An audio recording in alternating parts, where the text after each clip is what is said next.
Olá, torcedores e torcedoras do Botafogo. Toquemos aqui neste vídeo sobre uma situação tática hoje do Glorioso, né, com a ausência do grande, né, do espetacular Tiquinho Soares, né, que até o momento, gente, é o melhor jogador em atividade neste Campeonato Brasileiro. O Tiquinho vai ficar de fora aí por mais de um mês. E a questão é, o que vai fazer o Bruno Lage para substituir o artilheiro Tiquinho Soares nessa equipe do Botafogo, que é o líder, né, com méritos, com grandes méritos, líder do Campeonato Brasileiro. O que vai fazer o técnico Bruno Lage? O que a gente desconfia que ele vai fazer? Né? O que o PVC deu a letra, né, sobre o que ele vai fazer? E vamos analisar se de fato o que ele pretende fazer pode realmente ser o melhor para a equipe do Glorioso, que hoje, meus amigos, minhas amigas, tem um confronto complicado contra a equipe do Guarani. O Guarani é um time que claramente não tem o nível do Botafogo, é um time que não tem o talento, né, individual que a gente encontra hoje no Botafogo. É um time que, taticamente, contudo, é uma equipe muito bem montada e sempre foi um osso duro de roer, dentro e fora de casa. Contudo, a equipe do Guarani vai precisar construir um resultado positivo. E quando isso acontece, times como o do Guarani saem da sua zona de conforto. Vai precisar atacar o Botafogo, que claramente vai ter campo hoje para jogar. Então, nesse sentido, o jogo pode ser tranquilo aí para o Glorioso, muito mais tranquilo do que o contrário. Não seria tanto assim se a equipe não tivesse conseguido a vitória na ida, né, contra a equipe paraguaia. É possível vencer? É favorito para vencer? Se não vencer, e se não se classificar, vai ser um tanto quanto decepcionante em alguns aspectos, mas, torcedores e torcedoras do Botafogo, entendamos que a luta do Glorioso hoje é principalmente para entregar o caneco do Brasileirão para vocês. O que vai ser um feito espetacular, extraordinário, sensacional do Botafogo, diante do qual ser eliminado da Copa Sul-Americana pode não significar absolutamente nada. Claramente que se a equipe hoje for eliminada, os torcedores não vão ficar muito felizes porque não tem a plena confiança de que a equipe vai ganhar de fato o Campeonato Brasileiro, né? E ainda que imagine que isso possa acontecer, é uma alegria que vai acontecer no futuro, né? Então, talvez não se coloque muito no lugar aí da decepção, da frustração em relação à eliminação. Mas entendamos, tudo ainda é muito novo para o Botafogo, gente. O projeto é muito novo ainda. É muito novo. E o projeto recebeu um grande dano aí com a saída temporária do Tiquinho da equipe titular, por causa da lesão. Aquelas circunstâncias que eu falava, lembram? No passado, de que elas sempre visitam as equipes, notadamente no segundo turno do Campeonato Brasileiro, e não somente no Campeonato Brasileiro. Então, na segunda parte da temporada do futebol dos clubes brasileiros, essa circunstância como essa, é muito provável que visite também um ou outro adversário do Botafogo, um ou outro dos perseguidores do Botafogo, quanto à conquista do Campeonato Brasileiro.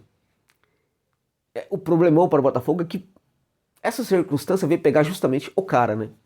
Porque o Tiquinho Soares é o cara do Botafogo, é o cara do Campeonato Brasileiro, embora no Botafogo tenha outros caras, né? E um deles é o gigante, o monstro Adrielson, né? Então vamos lá. O que vai fazer o Lage com a ausência do Tiquinho? O PVC deu a letra de que talvez ele use o Eduardo como camisa 9. Acredito que muitos de vocês também presumem que isto possa de fato acontecer. Eduardo será deslocado para 9, no lugar do Tiquinho, com o Lucas Fernandes, né, trabalhando na equipe aí titular, como aconteceu no jogo após a saída do Tiquinho no jogo anterior, né, no jogo anterior do Botafogo, né, contra a equipe do Cruzeiro. É provável também que ele possa até fazer outra mudança, mas tudo indica que ele coloque o Eduardo como esse jogador. Ora, o Eduardo é de fato um jogador interessante, tem sido muito interessante. Acho muito importante que ele seja visto como esse cara que esteja jogando onde está jogando neste momento. Ele é muito importante para o Botafogo atuando na posição que está atuando neste momento. Acho bom não mexer muito nisso aí, que é algo que tem funcionado bem. Além disso, o Eduardo, que é um cara que pode sim fazer gols, pode entregar gols para o Botafogo, não é esse cara que tem essa presença diária como tem o Tiquinho. Ele não é um 9, ele pode trabalhar como segundo atacante. Ele pode jogar nas costas do 9, encostado ao 9, mas ele não é um 9, né? Ele é um cara que quando pisa na área, ele não vai entregar tanto como um centroavante, porque não faz parte tanto da característica dele. Ele é um cara que ajuda a construir, embora possa fazer gols, e fez alguns nessa temporada. É um cara que também entrega gols, mas ele não é um 9, né? A outra questão em que ele pode deixar um pouco a desejar é na função de pivô, tão essencial para esse Botafogo. O Eduardo pode perfeitamente fazer esse trabalho de baixar até o meio de campo, para pegar essa bola, se associar, fazer o passe e tal. Entenda, quando ele baixar para o meio de campo e essa bola chegar nele, ele vai fazer precisamente o que o Tiquinho fazia. Peguei essa bola, tem alguém perto de mim, eu já toco essa bola. Para quê? Para atacar o espaço lá na frente e receber essa bola de novo. Nesse momento, talvez, o Eduardo não consiga entregar a mesma característica do Tiquinho. Por quê? Porque está dentro dele, está na origem dele, está na característica dele, está na natureza dele como meio-campista, neste momento, de que quando pegar essa bola nesse setor, pensar em organizar. De repente conduzir um pouquinho mais.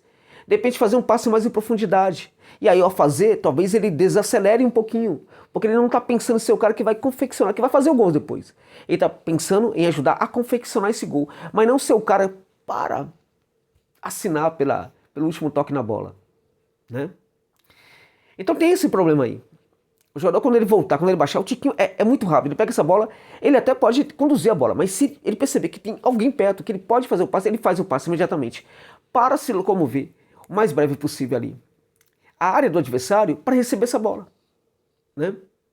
Então o Eduardo, quando pegar essa bola, ele vai pensar, como é que eu organizo isso aqui? Ele não vai pensar, como é que eu faço para receber lá na frente? Então tem essa diferença. Entendem? Então tem essa questão aí que vale a pena a gente refletir sobre ela. E aí, não seria melhor já pensar em colocar um 9? Ah, mas o Janderson não entrega tanto como o Tiquinho. Mas ele é um 9. O que acontece? Quando você tem um 9 que não funciona muito bem, você tem um 9. Algumas ações praticadas pela equipe dentro de campo requerem a presença de um 9. O 9 pode não executar tão bem as suas funções, quando a bola chegar nele ele pode não entregar o mesmo resultado, mas muitos movimentos da equipe vão ser os mesmos. Nem todos, mas muitos movimentos serão os mesmos. Por quê? Porque tem o 9. A presença desse jogador conecta ações da equipe, do futebol da equipe. Sem esse jogador, algumas dessas ações podem não aparecer necessariamente. Ok? Então o Janderson claramente pode deixar a desejar. Mas temos também o Valentim, que já chegou ao Botafogo, já está à disposição. O Adamo, que pode, evidentemente, atuar no próximo jogo aí, no Campeonato Brasileiro. Adamo. Neste momento, não é hora de colocar o jogador. Claramente que o jogador precisava, sim, esquentar um pouco o banco de reservas, olhando o Tiquinho jogar, entrar em campo e detonar. O Tiquinho Soares, como eu já falei, pode funcionar como um cara que sofistique as ações do Adamo, né, atuando em campo com o Adamo no banco de reservas, vendo-o atuar. Então era bem interessante a presença dele no elenco do Botafogo, isso ajudaria muito na sua adaptação, se ele chegasse para o banco, para ser banco do Tiquinho. Isso não vai mais acontecer neste momento. Lá no futuro, sim. Então tem duas questões aí. Ou, né, o técnico Bruno Lage começa com o Janderson, e aí no segundo tempo, caso o Janderson não esteja bem, coloca o Valentim, ou começa com o Valentim. Porque aquela coisa, o cenário ideal, o melhor cenário possível, era o Adamo ter o Tiquinho ali como titular, mas não tem esse cenário. Então é algo para ser jogado para o jogador, uma responsabilidade para ser jogada para o jogador, que ele também tem que abraçar de alguma forma. Porque certamente se ele não consegue, e aí tem que ter um entendimento disso, né? Se ele não conseguir entregar precisamente aquilo que se espera, a decepção com ele talvez não seja tão grande assim, porque o pessoal entende que ele foi jogado ali numa situação complicada. Claramente que o que se espera dele, se ele entrar como titular, não vai ser algo que o torcedor vai esperar, né, espera do Tiquinho. O torcedor não está esperando que ele entregue a mesma coisa que o Tiquinho neste momento. Então se ele entregar um pouco, tá tudo bem. Tá beleza já. Se ele não conseguir entregar tanto, também pode ser que fique tudo bem. O torcedor pode compreender. Agora, se ele, né, chega e de repente entrega faz um golaço, faz tal, enfim, se ele conseguir entregar plenamente essa expectativa, né, e até fazer com que os torcedores falem, ô, Tiquinho, volta aí o mais rápido possível, mas se você não voltar, fique tranquilo, se recupere bem, porque o menino tá mandando muito bem. Se isso acontecer, esse jogador pode virar um baita reforço para o Botafogo, gente. Eu acho que ele tem menos a perder entrando agora do que o contrário. E aí passa muito pela atitude do técnico, que é um técnico que eu elogio muito, que eu gosto muito, acho muito bom, inclusive um cara muito decente, mas essa é a hora também da gente avaliar qual vai ser a atitude dele, né? De repente não colocar o Valentim Adamo, vem do quê? Vem da dificuldade, medo, algum, enfim, receio e tal. Porque também tem outra questão importante que nós precisamos pensar sobre o grande técnico. O grande técnico é aquele cara que sabe fazer, sabe o quê? O grande técnico é aquele cara que sabe empoderar. O grande técnico é aquele cara que gera, que planta a confiança lá dentro das emoções do jogador. E o curioso é que se há uma qualidade no técnico atual do Botafogo em relação ao Traíra, que era o técnico anterior, e não vamos falar o nome do Traíra aqui, porque ele não merece, né? É o fato de que ele sabe trabalhar muito melhor essa condição de treinador do que o Traíra. Ele consegue, ele sempre foi na carreira dele, esse técnico que planta essa confiança no jogador, empodera o jogador. Então, claramente que o menino aí é muito novo, tem 21 anos de idade, não é também um bebê de 17, tem 21 anos de idade, né? Mas o técnico tem essa característica, até em virtude disso, ele pode perfeitamente bancar esse jogador como titular do Botafogo no próximo compromisso pelo Campeonato Brasileiro. Acho que isso pode ser muito mais importante do que mexer no Eduardo, porque o Carlos Eduardo tem funcionado muito bem naquele setor, acho que é melhor não mexer com isso aí, né? E acho que o ideal, neste momento, é muito oportuno, até em virtude de uma dificuldade que tem aí, de bancar a novidade do Botafogo, que é o novo reforço. Esperemos para ver o que acontece, independente do que possa acontecer, independente da decisão do técnico do Botafogo, Bruno Lage, ele tem todo o direito de tomar a decisão que ele queira tomar, e neste momento é muito importante gerar o apoio, apoiá-lo. Mas o melhor, na minha opinião, neste momento, respeitosamente aí ao trabalho do Lage, né, é que ele banque o garoto, empodere o garoto, construa essa confiança no garoto, né? Leve o garoto a campo e mostre, menino, se você não fizer nada, tá tudo bem, tá? Entende? Vai lá, joga, tenta entregar tudo, se não entregar, tá beleza. Acho que este é o momento dele tentar trabalhar essa confiança no Adamo e colocá-lo para jogar já no próximo compromisso como titular do Botafogo. Porque se der certo, meus amigos, minhas amigas, torcedores e torcedoras do Botafogo, se der certo, pode dar muito certo, mas muito certo mesmo. Esperemos, na minha opinião, que isso possa acontecer. Tá bom, gente? É isso.